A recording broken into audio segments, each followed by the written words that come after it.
la backstory d'Hélène Barizet, c'est d'avoir fui une malédiction familiale, d'avoir fui un passé qu'elle voulait oublier. Et au moment où la série commence, elle revient et elle va devoir faire face à tout ce qu'elle a cherché jusque-là à fuir.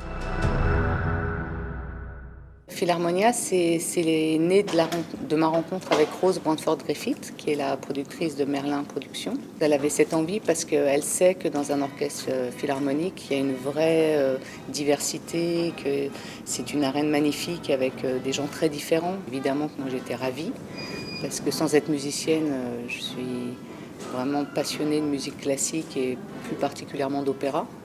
Moi, ce que j'ai amené à ce moment-là, c'est une question que j'avais depuis longtemps, qui était pourquoi il n'y avait pas plus de femmes chefs d'orchestre.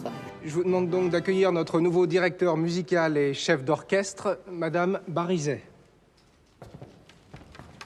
Faire arriver une femme chef d'orchestre dans un orchestre qui n'a pas du tout l'habitude d'être dirigé par une femme et qui a même plutôt voté contre, eh ben, évidemment que narrativement, vous avez beaucoup plus de fil d'intrigue. Est-ce qu'elle va réussir à sauver cet orchestre? Est-ce qu'elle va réussir à s'imposer? Au-delà d'être chef d'orchestre, elle a quand même quelques petites casseroles à gérer, notamment un couple qui est quand même au bord de la cassure. Qu'est-ce que tu cherches là, tu m'expliques?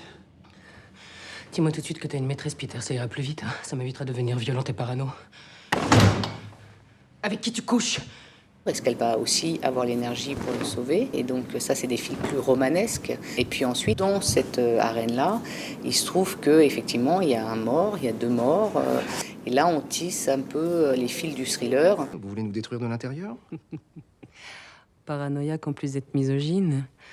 Je veux Selena Rivière comme premier violon. C'est impossible. Et vous le savez très bien.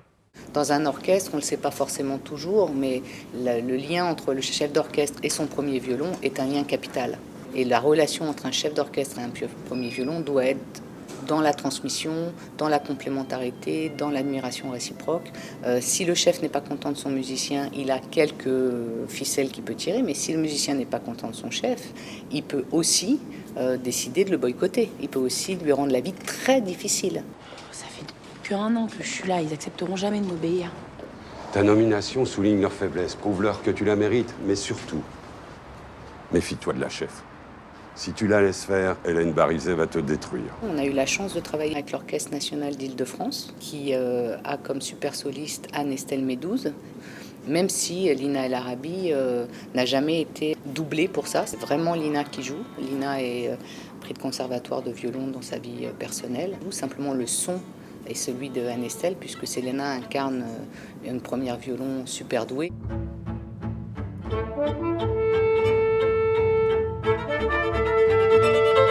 On est vraiment sur une série chorale avec François Vincentelli qui est percussionniste et qui est le représentant des musiciens, Olivier Chantreau qui est oboïste, Charlie Bruno qui joue le rôle d'une corniste, Tom Novembre qui est le premier violon que la chef a remplacé par la plus jeune, par Selena.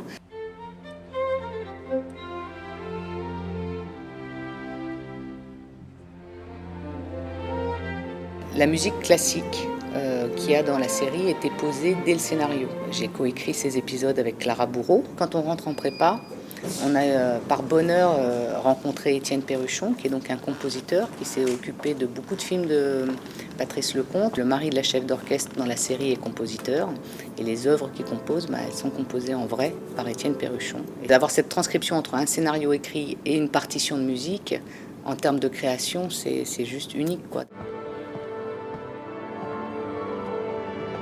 Vous imaginez, on a eu le bâtiment de la Philharmonie de Paris pendant plusieurs jours à notre disposition, la grande salle de l'auditorium, les coulisses, les loges, ce bâtiment à l'intérieur et à l'extérieur qui est hallucinant, qui est majestueux, qu'on l'aime ou qu'on l'aime pas, en tout cas il laisse pas indifférent.